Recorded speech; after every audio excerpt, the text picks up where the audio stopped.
This TYT clip is brought to you by Squarespace. Start your own free trial today and build your own website. You can do it at squarespace.com/TYT and you get 10% off your first trial. All right, welcome to the Young Turks on a wild and woolly day. So I got a lot of stories for you guys to make about some small ones, but mainly big ones. Story of the day is in the next segment. That's going to be Joy Reid versus Jane Sanders. Oh no, battle royale. And gee, I wonder which side I'm going to be on. I can't quite tell. I actually like Joy a lot. Back in the day, we got along swimmingly. Anyways, real talk about how the president has literally lost his mind. Some now moving towards what we told you all along, 25th Amendment. There's some chance that he has dementia. We're going to get to that story a little bit later. And then, of course, the news is filled with the sexual harassment stories that are all coming out now. And we can't fit them all into the show, but we are going to do John Conyers a little bit later in the program. Geraldo Rivera in an interesting defense of Matt Lauer. And then we're going to have a debate in the second hour. John and we're going to do an old school TYT Supreme Court on whether the crass statements that Donald Trump made a bunch of years ago was acceptable or unacceptable. Yes, and that's actually going to be a debate. So that's going to be fascinating. So we got a hell of a show for you guys. First, let's start with some really serious news about what's happening inside the government. Go. Rex Tillerson is the Secretary of State, at least for now, but it looks like there's a movement afoot to get him out. Now, if you remember, he, of course, was the CEO of ExxonMobil. Why was he even Secretary of State in the first place? Well, Donald Trump and the Russians have some sort of friendship, let's put it that way. And the Russians' number one priority from the US government was to lift the sanctions so that they can complete a $500 billion deal with ExxonMobil. So now that's going to play into the story a little bit later, but they have not been able to lift those sanctions. Senate and the House voted to maintain them and in fact add new sanctions. And the vote was so overwhelming, 98-2, that Trump was forced to sign it because they could override his veto. By the way, he still has not actually implemented those sanctions, as usual, completely outside of the law for Donald Trump. But then the drama began when Rex Tillerson apparently called in a private meeting the president an effing moron.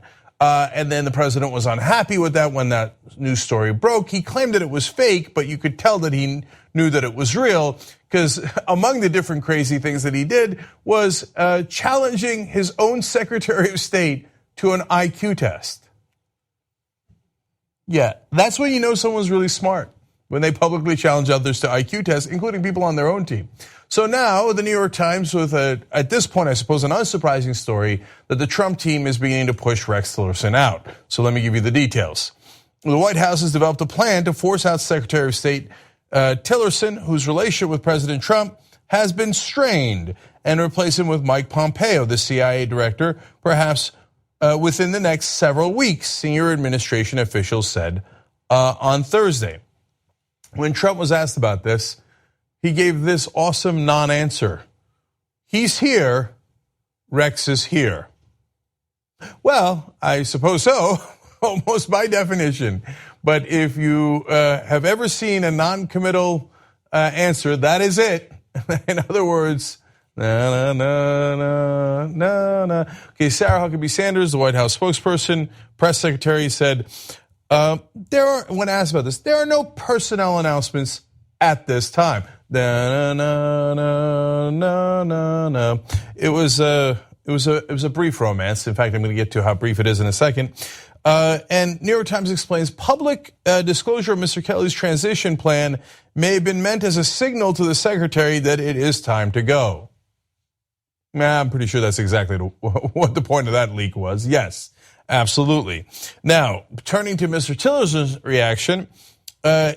Tillerson's departure has been widely anticipated for months, as the Times explains, but associates have said that he was intent on finishing out the year, I love this part, to retain whatever dignity he could.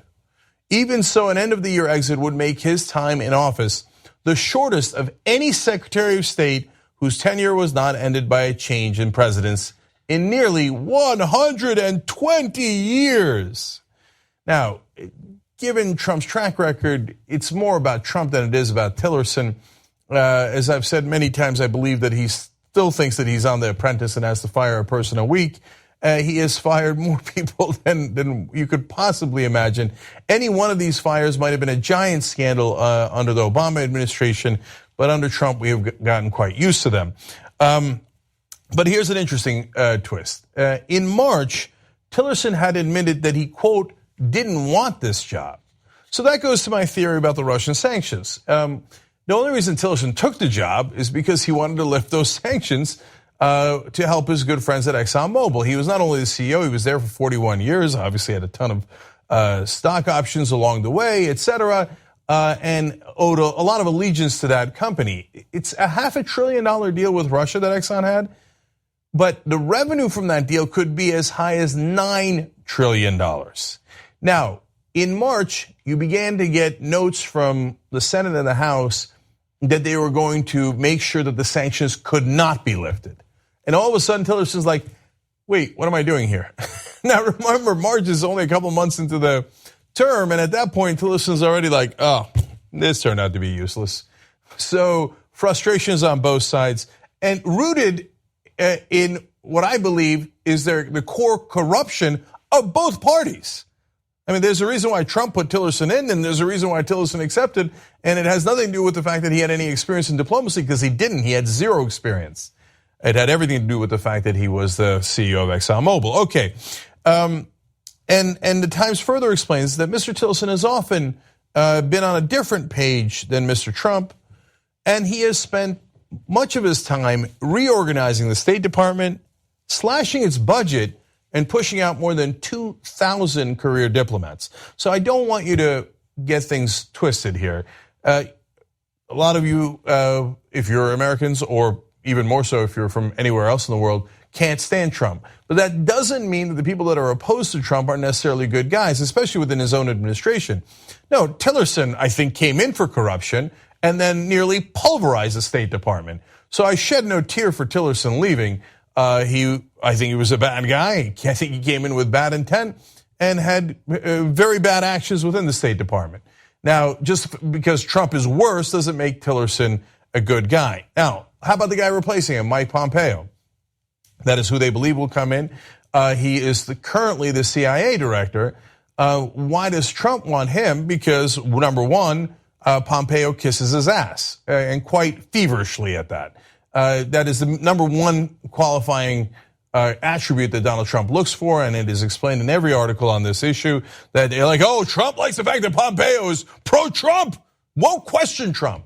So Pompeo, to some degree, politicized the CIA. To be fair to him, he also did point out that, yes, the Russians did interfere in the 2016 elections, but in every other way supported Trump lockstep. So Trump is looking forward to him doing that at State Department. Now, the second reason to support Pompeo is because the alt-right loves him. So you remember Sebastian Gorka, the guy who was so unhinged that Trump loved him on TV, but his chief of staff, John Kelly, had to remove him from the White House because he was such a lunatic. Well, in October, Sebastian Gorka, former advisor to President Donald Trump, told Breitbart Pompeo is, quote, fully on board, very loyal to the president. That's Paige Lavender at HuffPost reporting that. And of course, the president loves that. And Gorka's a complete alt-right character, so the fact that he likes Pompeo is a very bad sign. And in fact, he went on to say, having someone like Pompeo come into the State Department would be great news. And if it's great news to the alt-right and Sebastian Gorka, it is probably terrible news for the country. So from bad to worse. That is the usual state of affairs for the Trump administration. Okay, now we move to the second part of the story. Okay. Very credible news, obviously, that Rex Tillerson is leaving the State Department. They're thinking of replacing him with Mike Pompeo, who's the current CIA director. Well, that means the CIA director position is open. Well, it looks like a certain senator from Arkansas has cottoned to the position, if you will. Okay, that's Tom Cotton. He's relatively young. He's 40 years old. He served one term in the House. He served 3 years in the Senate. enormously ambitious, and the number one way that he has shown that ambition is a ruthless ability to deliver for donors. I've talked about him ever since he's been in the Senate, and shown in every instance that if there is a far-right position, Tom Cotton will take it. If there is a pro-donor position, pro-billionaire position, Tom Cotton will not only take it, but feverishly defend it. So that is who Tom Cotton is. So now we go to the Times for explaining how this is going to break down. Mr. Pompeo would be replaced at the CIA by Senator Tom Cotton, a Republican from Arkansas, who's been a key ally of the president on national security matters, according to the White House plan. Mr. Cotton has signaled that he would accept the job if offered, said the officials, who insisted on anonymity to discuss sensitive deliberations before decisions are announced. So why do they like Tom Cotton? Well, for the most obvious and consistent reason. Here's a quote from Reuters. He is a staunch Trump ally. When Trump is doing a job interview, number 1 through 9 priorities is, how much do you kiss my ass? And Tom Cotton is excellent at that. That's actually his expertise. That's his main claim to fame is, if you're a donor, I will kiss your ass. If you're a defense contractor, I will kiss your ass. If you're the president, Donald Trump, oh my God. He's going to work on you. So Trump loves this and goes, oh, Tom Cotton, this guy won't stop kissing my ass. This is perfect. I'll make him the CIA director.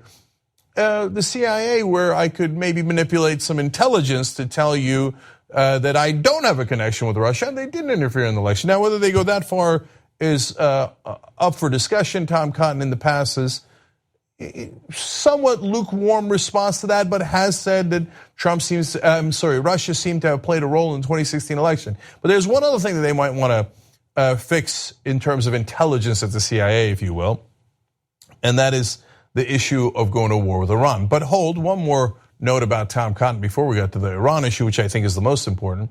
What does he think about some of the terrible practices that the CIA has done in the past? Well, loves it. He said, quote, waterboarding isn't torture. Well, that's like your opinion, man, but actually the law says that it is. So here's a guy who has raised his hand and said, I will not abide by the law. It clearly says under US law as well as international law that waterboarding is torture.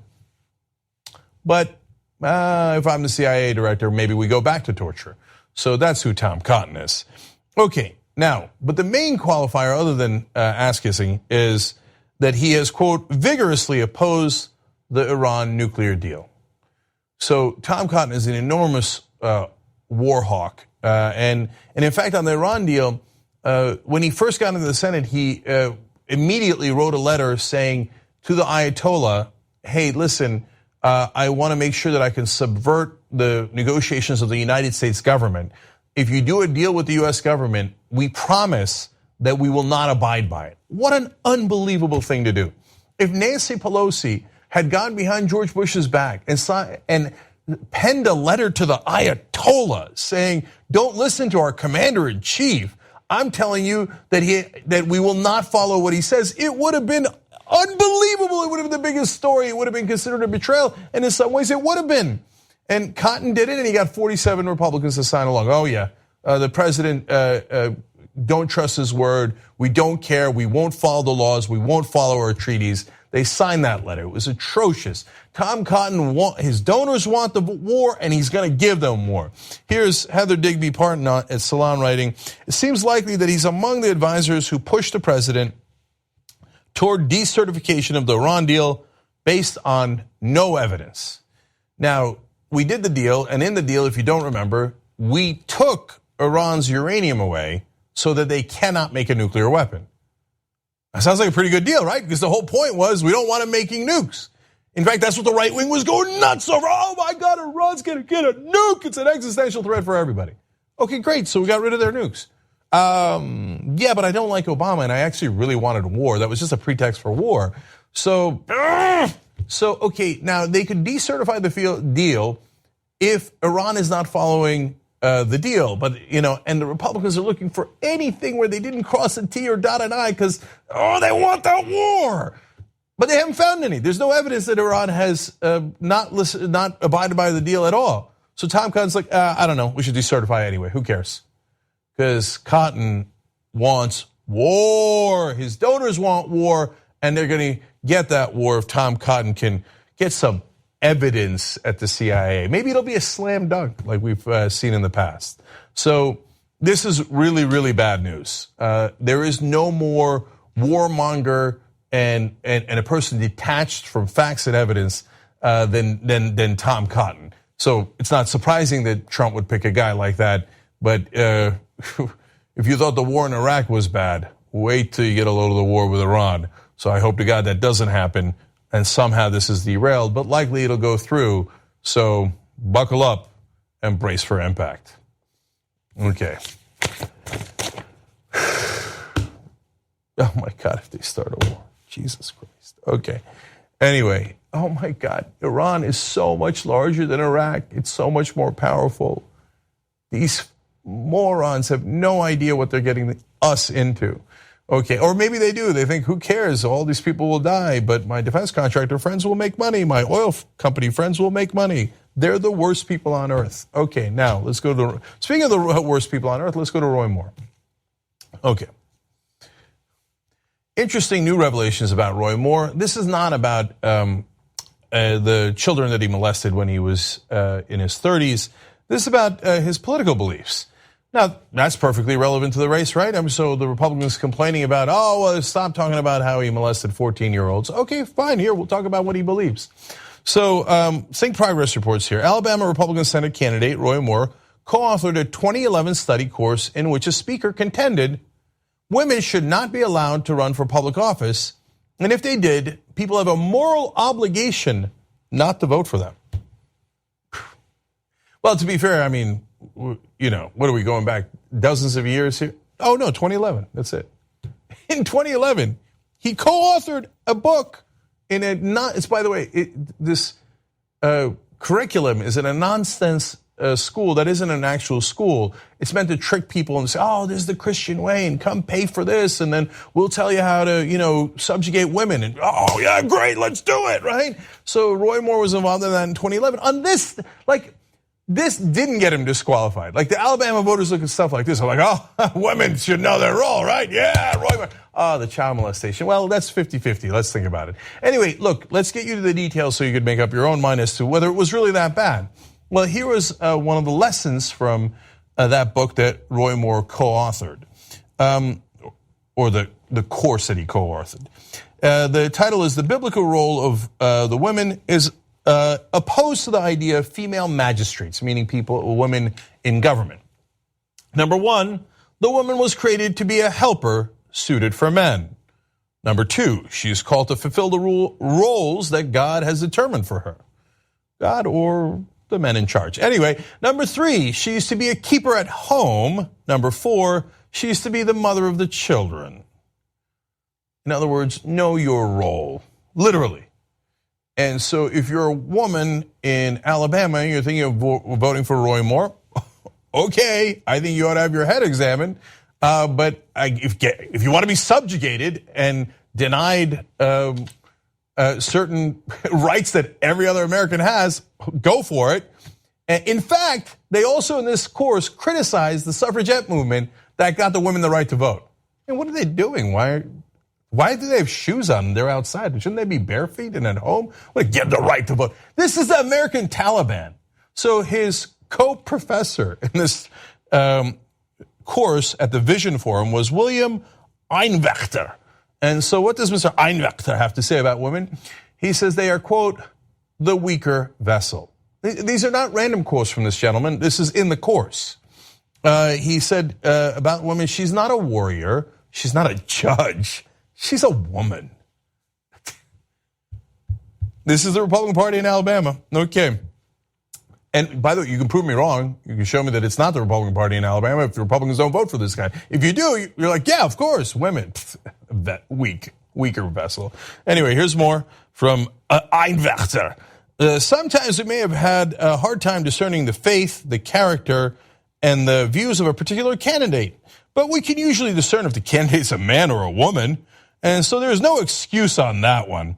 In conclusion, we've argued that Scripture teaches us that it is not God's revealed will for a woman to serve as a civil magistrate and thus to rule over men in the civil sphere. No. You can't rule over us. We rule over you, says Einwacher. Okay.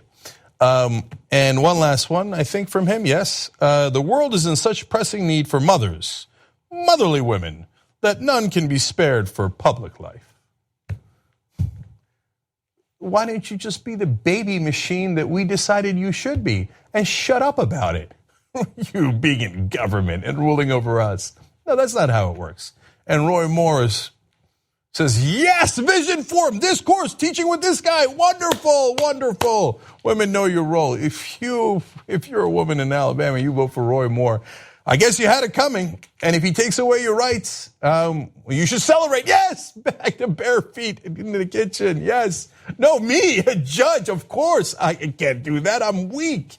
Okay, if you feel that way, vote for Roy Moore. I find you to be pathetic. Okay, strong women in Alabama, and I believe they exist in numbers, will, if they see this, I think will get a sense of Roy Moore's true character. Okay, one last thing.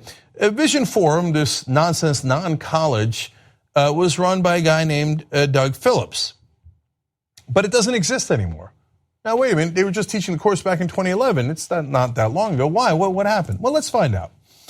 Vision Forum closed in 2013 after Phillips resigned, having admitted to a lengthy and inappropriately romantic and affectionate relationship with a woman who was not his wife.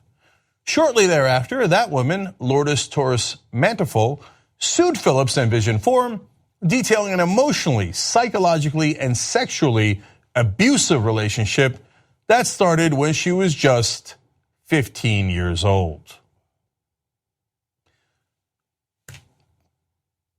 Birds of a feather flock together.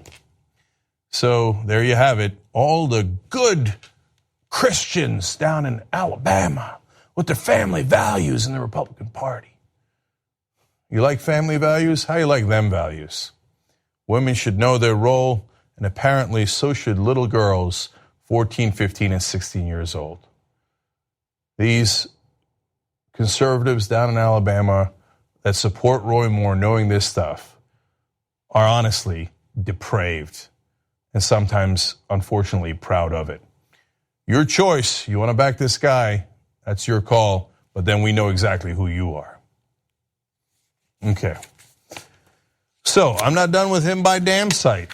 Let's keep going on Roy Moore. One other story. So recently, Roy Moore has given a speech at Magnolia Springs Baptist Church in Alabama, and he's got to figure it out what the real problem is here. It's not that he tried to sexually assault a 14-year-old when he was 32. No, that's not the problem. It's not that he tried to rape a 16-year-old when he was in his 30s in the back of a parking lot. No, that's not the problem. It turns out the problem is lesbians and gays. Let's hear it from the horse's mouth. We need to talk about a relatively new show called the Republic, or UNFTR. As a Young Turks fan, you already know that the government, the media, and corporations are constantly peddling lies that serve the interests of the rich and powerful. But now there's a podcast dedicated to unraveling those lies, debunking the conventional wisdom. In each episode of the Republic, or UNFTR, the host delves into a different historical episode or topic that's generally misunderstood or purposely obfuscated by the so-called powers that be, featuring in-depth research, razor-sharp commentary, and just the right amount of vulgarity. The UNFTR podcast takes a sledgehammer to what you thought you knew about some of the nation's most sacred historical cows. But don't just take my word for it. The New York Times described UNFTR as consistently compelling and educational, aiming to challenge conventional wisdom and upend the historical narratives that were taught in school. For as the great philosopher Yoda once put it, "You must unlearn what you have learned." And that's true whether you're in Jedi training or you're uprooting and exposing all the propaganda and disinformation you've been fed over the course of your lifetime. So search for UNFTR in your podcast app today and get ready to get informed, angered, and entertained all at the same time.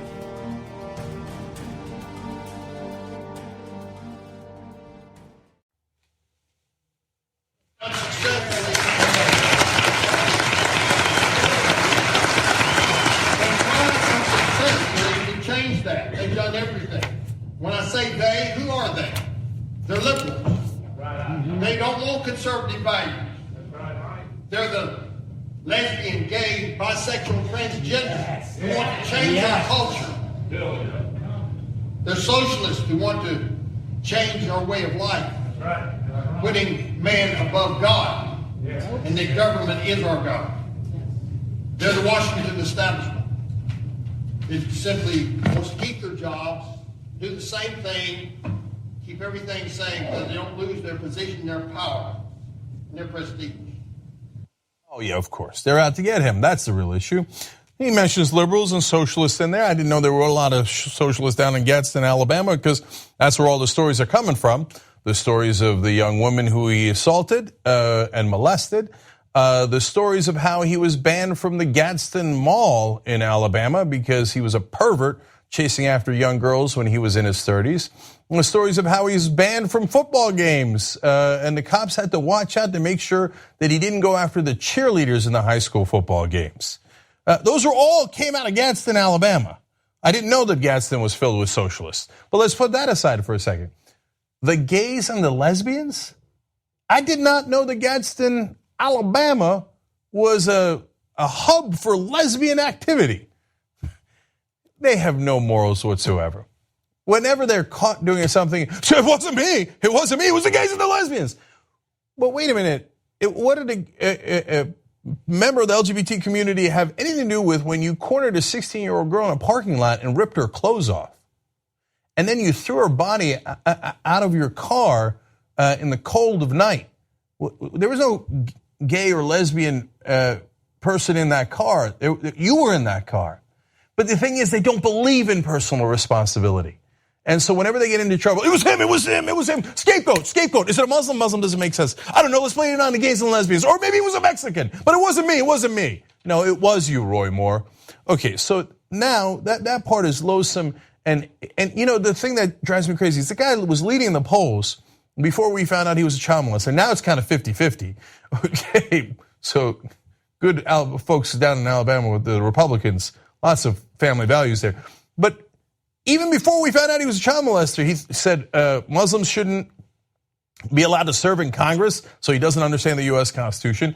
It told you a story about how in 2011 he says women shouldn't be in office or in government, and Alabama Republicans are like, yeah, that all sounds right. Everything is the fault of the gays and the lesbians, and they shouldn't have the same rights as us. Yeah, sounds about right. He had said that the transgenders don't have rights, that they don't have any rights, that American citizens, because of their gender identity, should not have any rights at all. This guy was a monster from day one, even before we found out he was a child molester. All right, so and he confirms it here, and these are not old stories. This just happened. All right, so that's the substantive part, and then it took a weird turn. That was not the weird part. The weird part's about to come. There's two different protesters that then spring up in this church. One is a legit guy who is bothered by Roy Moore's assertions. He stands up in the church and says some powerful stuff, and of course he's immediately escorted out. Second guy is from the Jimmy Kimmel Show, and he's pretending to be a Roy Moore supporter. That's where it gets a little fun, to be honest. Let's watch. Never once has anyone stated anything like has occurred in the last 3.5 weeks. That's all. The entire town, all the girls are lining. 5 statewide campaigns. Why would they lie? And 3 countywide campaigns. We can stop it and get them out. Hey, come on, get out of here, dude. We're here for the judge. We're here for the judge. She's a man's man. The judge is a man's man. You got this, Judge. You got this. Don't listen to him. Get out of here. That's a man's man. Does that look like the face of a molester? That's a man's man. So the actual protester was saying, stood up and said, what, you think all the girls are lying? Why are everybody in the town of Gadsden, Alabama lying except you? That doesn't make any sense. Then the Kimmel guy gets up and he goes by Jake Bird. Well, that's not his real name, as you saw, it's Tony Barbieri. Man's man. But my favorite part is he keeps calling him judge. And he keeps saying, does that look like the face of a molester? It's a great twist. He's going to do it again. Watch. At TYT, we frequently talk about all the ways that big tech companies are taking control of our online lives, constantly monitoring us and storing and selling our data. But that doesn't mean we have to let them. It's possible to stay anonymous online and hide your data from the prying eyes of big tech. And one of the best ways is with ExpressVPN. ExpressVPN hides your IP address, making your activity more difficult to trace and sell to advertisers. ExpressVPN also encrypts 100% of your network data to protect you from eavesdroppers and cyber criminals. And it's also easy to install. A single mouse click protects all your devices. But listen, guys, this is important. ExpressVPN is rated #1 by CNET and Wired magazine. So take back control of your life online and secure your data with a top VPN solution available, ExpressVPN. And if you go to expressvpn.com/TYT, you can get 3 extra months for free with this exclusive link just for TYT fans. That's expressvpn.com/TYT. Check it out today. Transgender troops he favors, and he opposes Trump's ban on transgender troops. I'm just #1 fan. You're kicking out your #1 fan, Judge. Your #1 fan. You know what? Because I believe in the judge. And I don't believe in the ladies who are alive. Does that look like the face of someone who hits on teenage girls? No. That's a man's man. That's a man's man.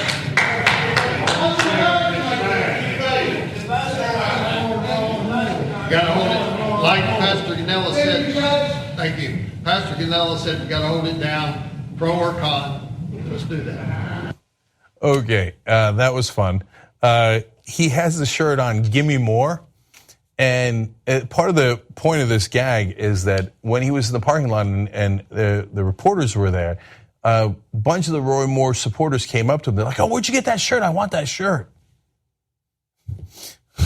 So then Roy Moore finds out that he was actually with Jimmy Kimmel, gets upset and sends this tweet where he says, Jimmy Kimmel, if you want to mock our Christian values, come down here to Alabama and do it man to man. What's that mean? What, are you going to get into a physical fight with him? What a clown. Oh, yeah. I'll punch you. What are you, a child? Okay. On the other hand, the Republican congressman in Montana slammed a reporter to the ground. You never know. They believe in physical violence, so it's possible. And second of all, what do you mean Christian values? He's not mocking you for your Christian values. He's mocking you for molesting 14-year-old girls. Is that your Christian values? So Kimmel then tweets back at him and says, sounds great, Roy. Let me know when you get some Christian values, and I'll be right there. And then one more from Roy Moore. He says, despite D.C. and Hollywood elites' bigotry towards Southerners, Jimmy will save you a seat on the front pew. Yeah, he's not mocking Southerners. He's mocking you. And if you think that Jimmy Kimmel saying, hey, you shouldn't have try to have sex with 14-year-olds or rape 16-year-olds applies to all Southerners, there's some chance that you are the one disrespecting Southerners. Nobody's accusing everybody else of doing that. They're only accusing you of doing it. This guy would have been atrocious and terrible and un-American even without any of the sexual allegations.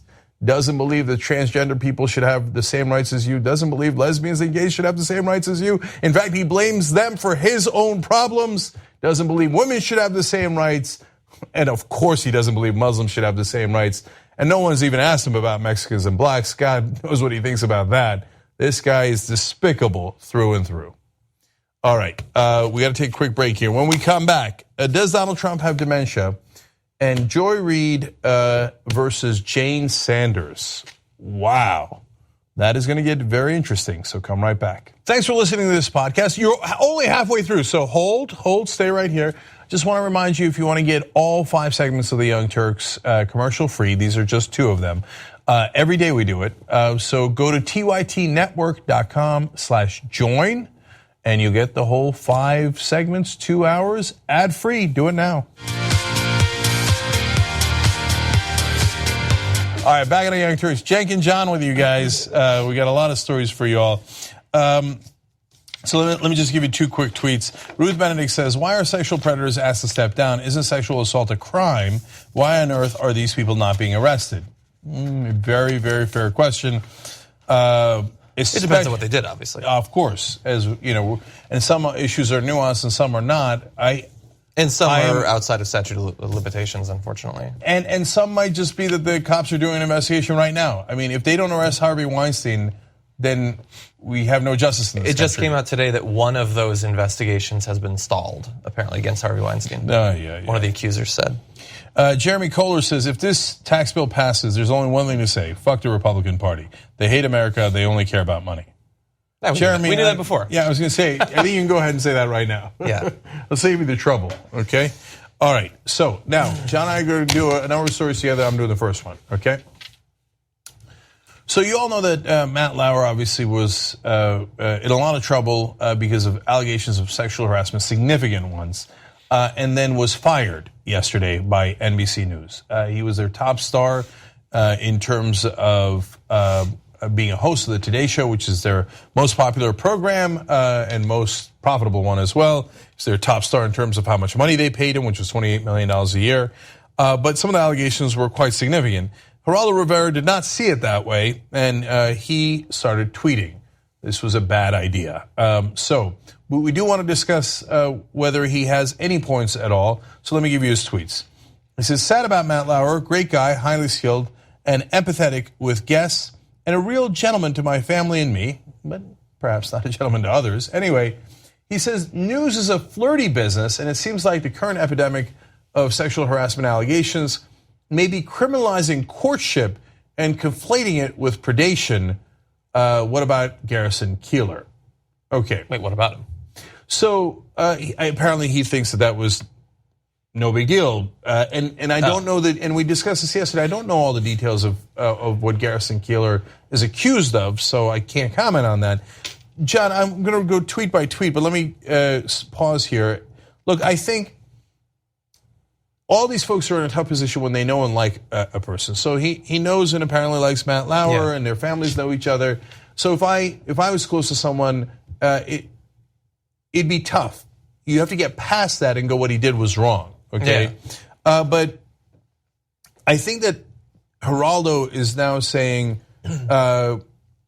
there is some courtship, right? And it does happen in some office environments, including news. Actually, let me give you one more tweet and then let's talk about it. He says, jerks are jerk in dating. Sexual harassment should be confined to situations where a superior imposes himself on a subordinate who feels unable to complain because of power of perp or feared consequences to victims' employment. Shouldn't be used to get even with bad bosses or hated exes. But, yes. But he's saying this in response to the Matt Lauer stuff, which is exactly what he's saying it should be confined to. So it comes off as bizarre that you're taking this opportunity to say that people are just going wild. That he was the highest paid, perhaps in some ways, most powerful person there. And one of the women specifically said that she went along with a sexual thing because of her fear of losing her job and didn't talk about it immediately afterward because of the shame and probably continued fear about if she had brought it up a few years ago. And they had to decide, should we listen to her or should we, and then fire our $28 million a year earning Matt Lauer? I mean, we know how historically that's gone at a lot of these companies. Maybe they would have given her a little bit of money and then she would have been shuttled out the door. And maybe that's the end of her career. So I don't think that it's unfair to point out that you shouldn't believe every allegation, and especially if there's going to be any kind of proceeding, and here there isn't. It's just a matter of internal investigation, and Matt Lauer doesn't seem to even disagree with the firing. Certainly hasn't said anything along those lines. He said some of what has been alleged isn't true. There were some caveats, but he implies that some of it is true. Yeah, so I just think that Geraldo, even if he were to make this point, and it's a fair point that, yes, some small percentage of women might want to, go after bad bosses or people that they were in a relationship with, you at least have to, point out that it's a very small percentage of women, because historically and statistically that's the case. And number two, this is a bizarre one to fight on. I mean, I get it because he's friends with Matt Lauer, but it seems like Roger Ailes, who Geraldo also defended in the beginning, he later changed his tune on that, but also described what Roger Ailes was doing as flirty. Both Roger Ailes and Matt Lauer are alleged to have taken their pants off. Ailes chased a woman around the room with his pants off. And so I think that goes way, way beyond flirty. Yeah, I guess devil's advocate, he might be thinking it's that he's not specifically responding to the Matt Lauer. It's just, oh, look, another one. Now let me talk in a meta way about all of it. I don't know that that's what he's doing, but that might be how he defends himself. But I think, and look, he's going to undercut himself even more in the next tweet, which is far worse. But the general idea that in this sort of situation, very often, people like Geraldo and others feel the need to say, well, what if they're just coming after bad bosses or hated exes? Or what if they're just looking for money? Like, it's not just that, like, he's not necessarily the person to be delivering that message because he's coming off as a guy who's sweating down the back of his neck right now about this whole situation. Let's ignore all of that. To any guy that wants to make that, like, comment in the future, we got it. Everybody already knows the concern about the possibility that there will be reprisals against bosses or somebody you're pissed off against, or maybe some girl wants money, or maybe some girl lies. Everybody has already heard that point. It's not like, oh my God, Geraldo makes an amazing idea. What if they were lying? We get that. And obviously, every case involves looking at the specific details. But when your response largely is just that, it seems like you're more concerned about the man in this case. And in this case, it's a man who clearly did it, Matt Lauer, who did terrible things. And so, yes, we're going to react negatively to this. Everybody already gets the concerns about the possibility of deception. Nobody's ever going to jail without people investigating what actually happened. And so you don't need to continually reiterate it over and over as if that's the only thing that we should be thinking about at this point. One more tweet from Geraldo. He says sexual harassment allegations should require, 1, made in a timely fashion, say within 5 years. 2, some contemporaneous corroboration like witnesses, electronic or written communications. With money settlements in multi-millions, slight chance exists some victims are motivated by more than justice. It does seem like it's a Christine O'Donnell moment when that was a person who ran for Senate in Delaware. She was the Republican and Tea Party candidate, and she famously made an ad saying, "I'm not a witch," where people were like, why? Were you a witch? Right? And so now Geraldo... Suspiciously, her opponent did not make clear that they weren't a witch or a sorcerer or a necromancer or anything. Yes, that was weird. Anyway, so Geraldo's wrong about point number 1 because he says, oh, you got to make it within 5 years. But in the 1970s, 80s, 90s, until maybe just a couple of months ago, people were not in a position to be able to come out without fear of reprisals, which there were plentiful. People being fired, which happened all the time. In fact, Roger Ailes and Bill O'Reilly were accused of firing people if they wouldn't have sex with them. Yeah. So, and you work at Fox News. I think you should be familiar by now with that. And a lot of that happened well past 5 years ago, and that is exactly what was wrong with the culture back then. So saying, oh, if it's 5 years ago, in other words... What, a grandfather in abuse? Yeah, it feels like Geraldo's saying that. Remember, whatever you think you might catch me doing was 6 years ago or earlier. Anyway, and a lot of these women have had... it has to be within you can't make a claim after 5 months, 5 years and 3 months or so. And like 21 days. I'm not that it means anything. I'm just within that time. That's enough. Anyway, and most of these women have contemporaneous corroboration. In fact, the New York Times, Washington Post, different outlets that have reported on the different cases have been methodical in pointing out who they said it to at the time, not just today. Not like, oh, there's stuff going on. To Geraldo's point about, I'd like to get rich. I'm going to say it now when it didn't really happen in the past. No, they told their ex-boyfriends, their husbands, et cetera, et cetera. Which makes it, at the end of the day, like I'm not intending to offend him, but kind of a stupid point to make. First of all, about the 5 years, that's ridiculous. If you committed a crime, it's a crime. I don't care how long is gone. We can still judge you based on it. But then about the contemporaneous thing, does he think that people are losing their jobs purely based on one comment? They don't look into it at all. There's nothing? No, Matt Lauer did not lose his job without any evidence that it was true whatsoever. Obviously, the companies are already doing those sorts of investigations.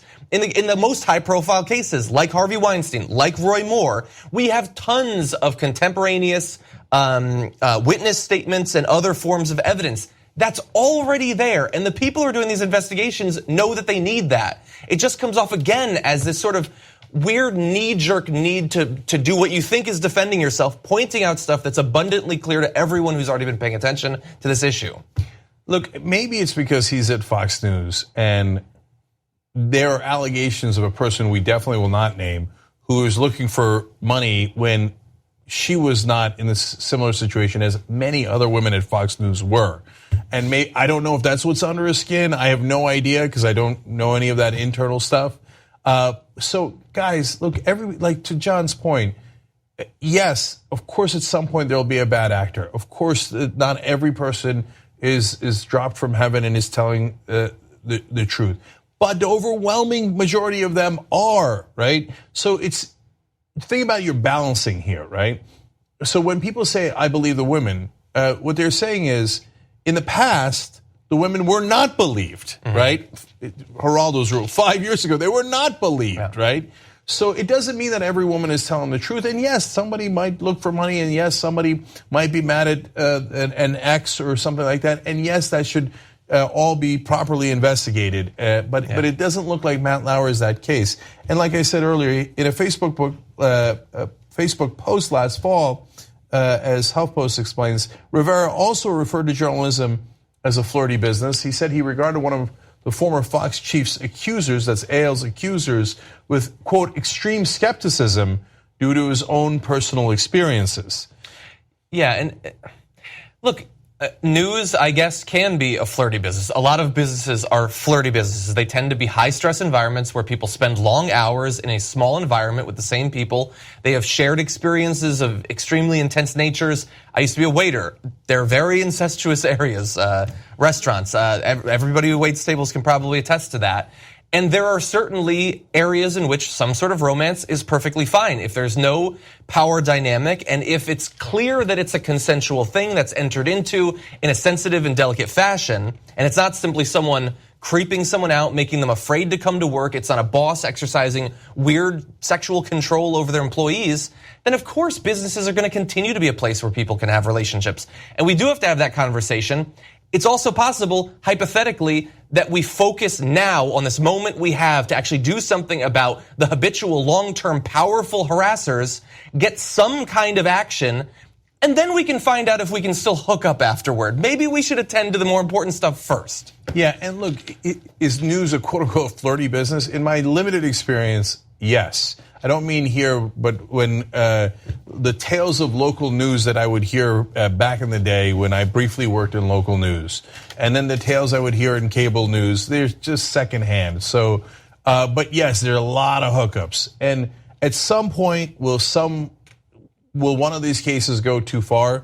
Probably, right? What I mean by too far is someone will make a wrong charge, and then there'll be a huge overreaction to that too, and the pendulum will keep on swinging. One final point. I think I mentioned this in our production meeting this morning, but we very often, like you say, very often they make the case that women could lie. And as you say, well, first of all, it has happened very rarely, not nearly as often as some people would like you to believe that they do, but it could happen. And they will often say, well, the fear is that then that will cause them to not people to not trust women who are telling the truth, which is totally true. But we never actually flip that, where 9 times out of 10, these guys who are accused of this habitually, naturally deny that it happened, but then we find out that it did happen. Aren't they hurting men who are innocent's chances? Why are we never worried about the actions of lying men in this case? Well, that's a great point, too. That's right. So last couple of things here. Apparently in a 2014 interview, Rivera lauded workplace culture in the 70s and 80s and bemoaned contemporary workplace protections. I have a sense that this is not going to end well for Geraldo. Those madmen, man. They knew what was up. I don't think that lauding the culture in the 70s and 80s is the right way to go. He said, now if you look at an intern with cross eyes, you go to jail. I mean, you get fired. It was almost like sex was free. You have no HR, no human resources, no workplace rules against it back in the day. Nowhere to run, nowhere to hide. Yeah, What are you talking about? It is not a good thing that there was no rule of law or human resources to protect anyone back in the day. But for guys like Geraldo and a lot of the other guys at Fox News, and now we find out in other places as well, they did think those were the good old days. Yeah. When they were in charge and there were no rules to protect anyone else. Now, this turned out to be obviously a bad idea, so Fox News then said Geraldo's tweets do not reflect the views of Fox News or its management. We were troubled by his comments and are addressing them with him. In other words, for God's sake, what are you doing getting us back in trouble? Now, that's a good statement for them to put out. Yeah, and then Geraldo finally came back around with a nice backpedal here with reaction to my tweets today on sex harassment. Makes clear I didn't sufficiently explain that this is a horrendous problem, long hidden. Harassers are deviants who deserve what is coming to them. Often victims are too frightened to come forward in a timely fashion. I humbly apologize. And please do not look into anything I might have done 5 years earlier. We don't know anything. Okay, no. Anything. Seriously, I don't know. I don't know about that. Yeah, and again, he's on the periphery of what he's saying. There's conversations that need to be had socially within men as a community. These conversations do need to happen. I think that you're stressing them at a time that is not, in a way, and at a time that is not ideal. Yeah, to say the least. This has got bad idea genes written all over it. It does. Okay, we're going to take a quick break here. When we come back, I'm going to do a quasi-defense of something terrible that Trump said. Interesting.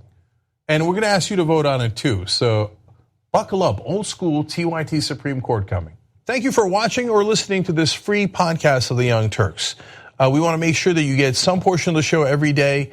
But if you want the full show, which is actually 5 segments, come become a member and support independent media as well. tytnetwork.com/join. Meanwhile, enjoy the free podcast. Thanks for listening to the full episode of The Young Turks. Support our work, listen ad-free, access members-only bonus content, and more by subscribing to Apple Podcasts at apple.co/TYT. I'm your host, Cenk John, and I'll see you soon.